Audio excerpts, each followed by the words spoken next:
Quando a gente pensa em toda essa questão que a gente falou, desse planejamento de um ambiente escolar, a gente começa a analisar a importância, então, da neuroarquitetura, né? A arquitetura para a escola, né, você tem que procurar criar um espaço dedicado ao espaço aprendizagem, né? Então, ele tem que despertar no aluno o conhecimento, né? E, para isso, tem que ser um desenho adequado à socialização, que o conhecimento ocorre na socialização. O espaço deve, desde criança até o jovem, né?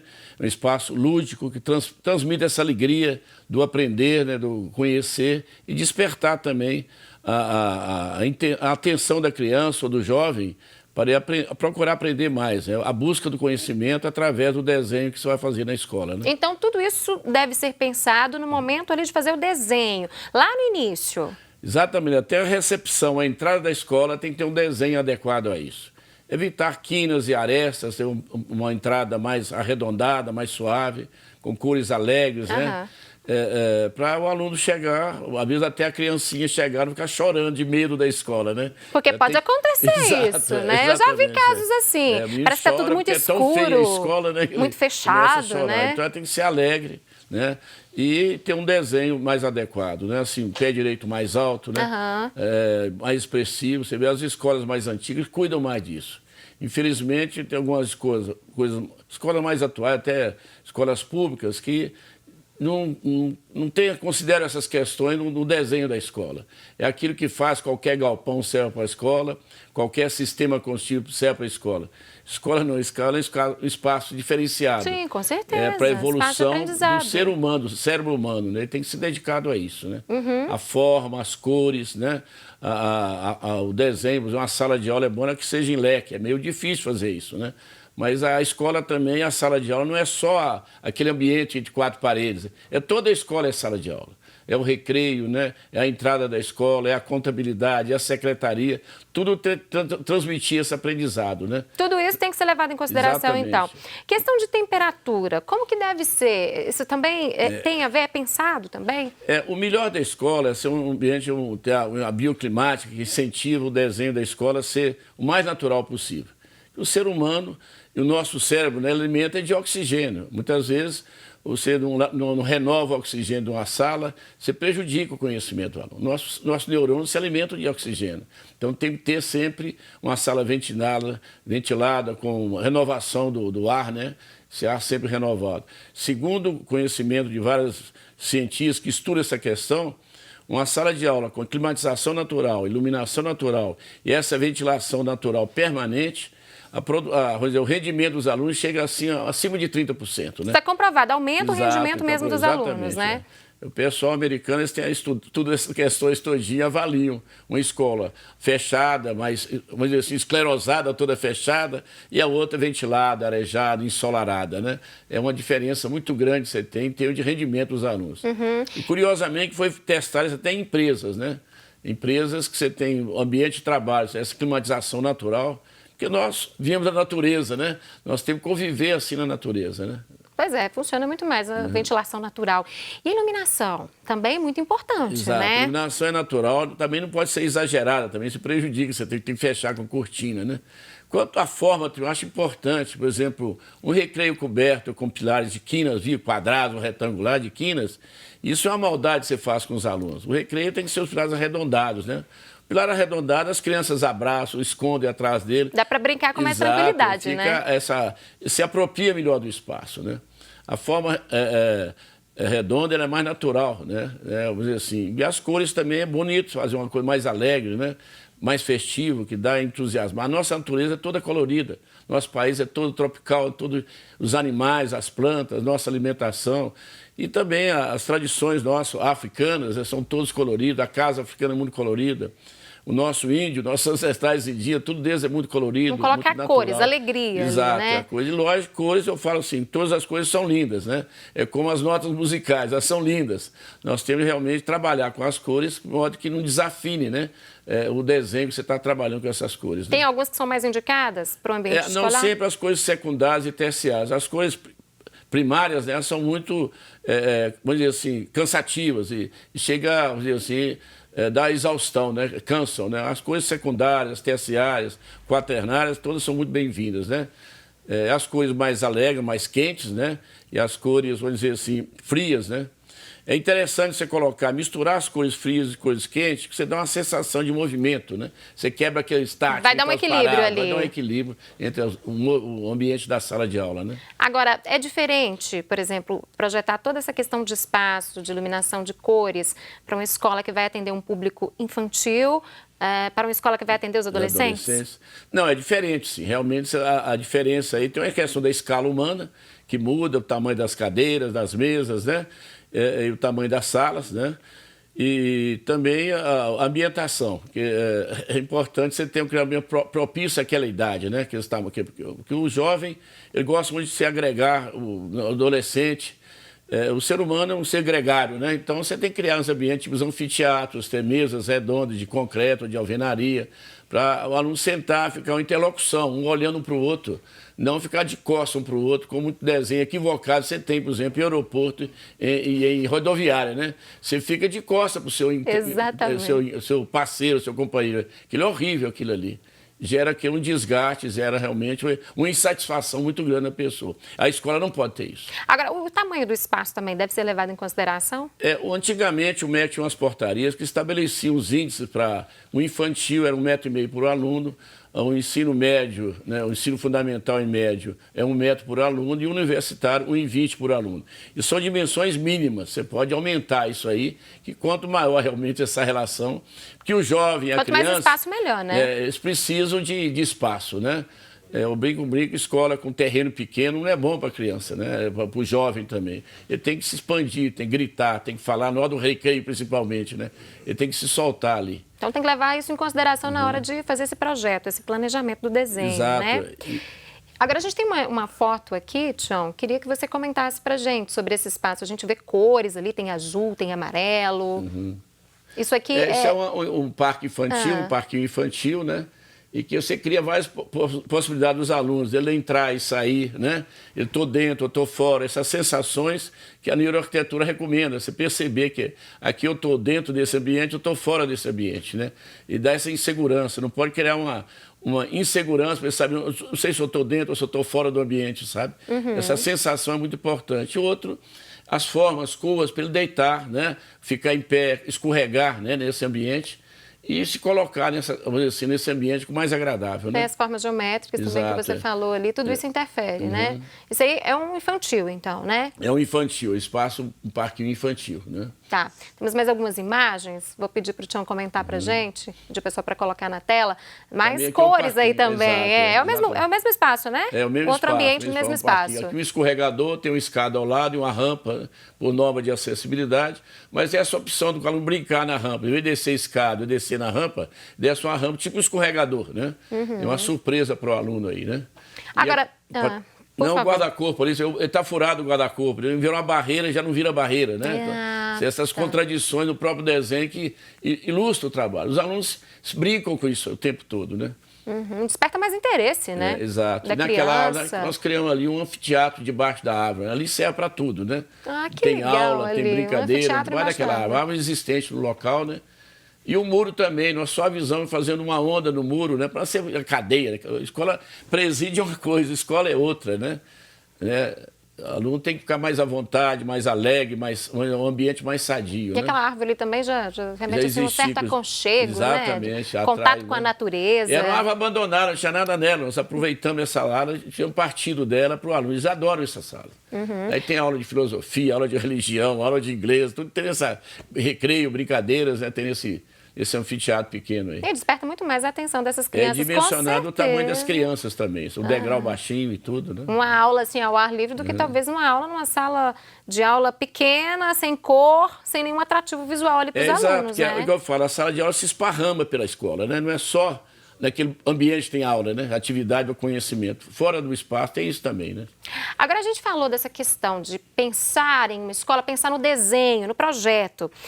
É possível reformar também algumas escolas que já estão aí no mercado e não atendem essa perspectiva? É possível fazer uma reforma e encaixar dentro dessa perspectiva? É possível, sim. Na verdade, as escolas antigas, a sociedade modifica, o procedimento, o comportamento das pessoas mudam e a física, o concreto não muda. Então você tem que reformar realmente as escolas mais antigas, adaptando essas características atuais, né, sabe? Então, é importante você trabalhar com isso, né? Então tem os espaços aí que está mostrando antigos, antiquários, colégios antigos, que transformou em ambientação mais agradável. Sem cor nenhuma, né? Exato. Olha só, dá uma sensação até de desespero. Era biblioteca cinza, né? Não tinha nada de agradável nela, não seduzia para o conhecimento, para o estudo, né? Para a concentração, né? Tá, e aí esse espaço foi transformado. Exato, fazer uma biblioteca aí bonita. Vamos colocar então a foto, gente, para mostrar para quem está em casa? Olha só, esse é o antes, né? E esse é o depois. Exatamente, a biblioteca é muito mais agradável. Nem parece o mesmo espaço. Seduz o aluno para ele ir à biblioteca, se sentir agradável nisso. E as prateleiras oferecendo o livro para ele manusear sem repressão nenhuma, né?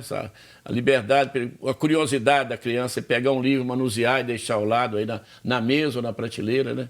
Bom, e a sensação também de aproveitamento do espaço ali, parece que o espaço está muito mais ampliado, está maior. Foi tudo refeito aí, piso, teto, tudo de acordo realmente com... Isso é um prédio do patrimônio histórico, é tombado, então ter que seguir toda a aprovação deles lá, né? Esse trabalho todo. Agora, nesse caso que a gente falou de reforma, né? Como esse exemplo aí, tem que ser feito todo um estudo antes também, detalhado, exatamente. né? Tem um estudo muito detalhado de cada espaço, de cada ambiente, a história do ambiente, esse pilar de onde ele veio, esse teto de madeira. Então, estudar para manter o mesmo desenho, meu trabalho disso aí, o piso, né? Esse ladrilho hidráulico, tem todo um desenho histórico, um valor histórico muito importante, né? E a iluminação muito bem pensada, direcionada ali para as luzes, né? Para as cadeiras, mesas, cadeiras. Tião, quais são os profissionais envolvidos em toda essa etapa aí desse desenho, de projetar esses espaços?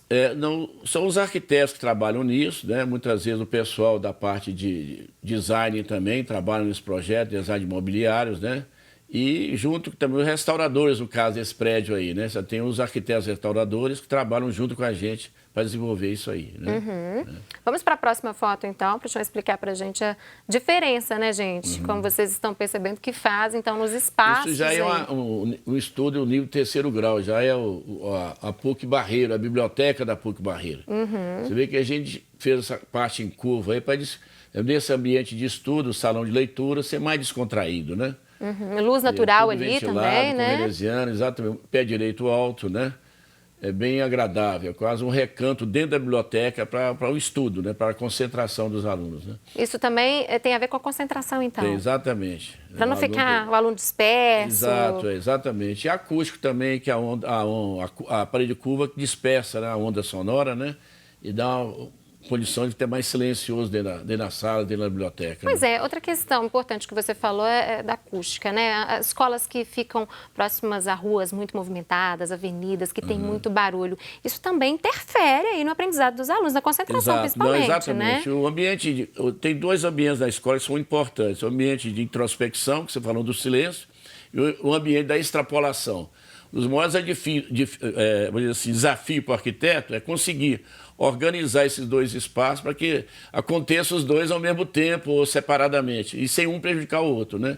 Realmente é uma coisa muito importante. O barulho externo também influencia muito grande isso aí. Nessa PUC Barreiro, nós fizemos aí um banheiro em curva, para refletir o ruído do barreiro daquela Avenida Afonso Vaz de Melo, né? Pensando nisso, para dispensar, exatamente, para o barulho não chegar na sala de aula, proteger a sala de aula. E está funcionando bem isso aí, né? Temos mais umas imagens também para mostrar para quem está em casa. Outra coisa importante em escola, seja de nível infantil, médio ou superior, é procurar um desenho da escola, um arranjo dos corredores, de modo que o professor encontre sempre com os alunos, sabe? Isso é importante também? Pelos corredores? Corredores, o caminhar pela escola, porque conhecimento é troca é interlocução, é você conversar com outras pessoas, né? Eu falo sempre que a pessoa que desenhou a cabine do avião, se não conversasse com quem desenhou a asa do avião, não teria existido o avião. E o conhecimento é isso, é esse intercâmbio de ideias, troca, intercâmbio de experiência, né? Então a escola, eu falo assim, tem que ter um desenho que o professor não esconda do aluno, nem o aluno do professor, muito menos funcionário, né? Que facilite esse contato. E a socialização também todo, entre os alunos, né? Eu acho que tem que ter a privacidade da sala dos professores, do funcionário, está na privacidade, mas no desenho, no ambiente escolar, você tem que ter realmente essa característica, né? Que os alunos sempre estão trocando, encontrando um com o outro, provocando o diálogo entre eles, né? Sabe? Olha só, são questões que às vezes no dia a dia a gente nem imagina e que fazem toda a diferença, né, faz, Tchau? exatamente. Você gosta da escola ou não gosta? Eu gosto daquela escola. Ele não sabe o que ele está gostando, porque tem uma série de estudos foram feitos em cima disso, de aprendizado em cima disso. Né? E tudo isso que você falou interfere aí nesse gosto do aluno, né? Essa aqui é a fachada, né? Essa é a PUC Barreira. A entrada da PUC Barreira, nós temos uma área de ruído, de barulho, da extrapolação. Né? Então tem um restaurante, tem uma cantina, tem banco, tem loja, sabe? Vamos dizer, naquele lugar, para o barulho não interferir lá dentro da sala de aula. Você não pode pôr uma cantina, um ambiente de barulho, né, perto de uma sala de aula, ou perto de um auditório. Né? Então é um conflito que você vai criar realmente, não é bem para a escola, né? Tudo isso aí tem que ser levado em consideração. Tira a liberdade das pessoas, né? Agora, a distribuição de mesas e cadeiras dentro da sala de aula, isso também tem que ser levado em consideração? Tem, porque o desenho, o professor tem que ter liberdade de criar o ambiente que ele quiser ali dentro, né? Você colocar salas distribuídas um atrás do outro, que é uma disposição mais tradicional, então forma um desenho mais círculos, comum de se ver, né? Exato. Isso é muito do projeto pedagógico da escola que os professores introduzem na escola. Aí eu piso o plano da sala de aula que permite isso, ter esse caminhar de um modo diferente, né?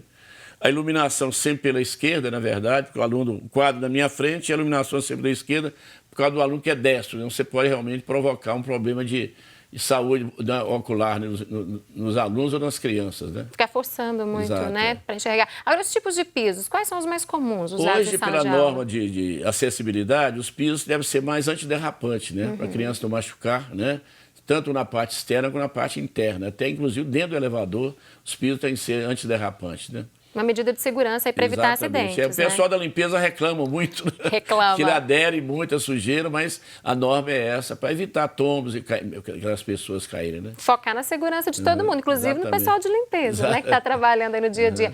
Bom, e essa imagem aí é de outro ponto também da PUC Barreira, espaço, né? hoje ele está coberto, né? Foi coberto, é o espaço do lazer aí dos alunos. Em cima tem diretórios acadêmicos, embaixo tem as cantinas, tem banco, tem lojas aí embaixo, né? E é um ambiente mais de extrapolação mesmo, da entrada da escola. O aluno, quando vai entrando na escola, vai entrando para o espaço mais silencioso, né, sabe? O que vai entrando aí nos prédios da universidade, né? Tá. Agora, outra questão muito importante também é a acessibilidade, né? Exato, isso é fundamental. Tem que ser pensado junto ali, né? A escola tem que ser acessível e segura, né? A questão da segurança da escola tem que ter realmente. Aí você ter cuidado no caso infantil, ser tudo mais arredondado, não ter quina na escola infantil, né?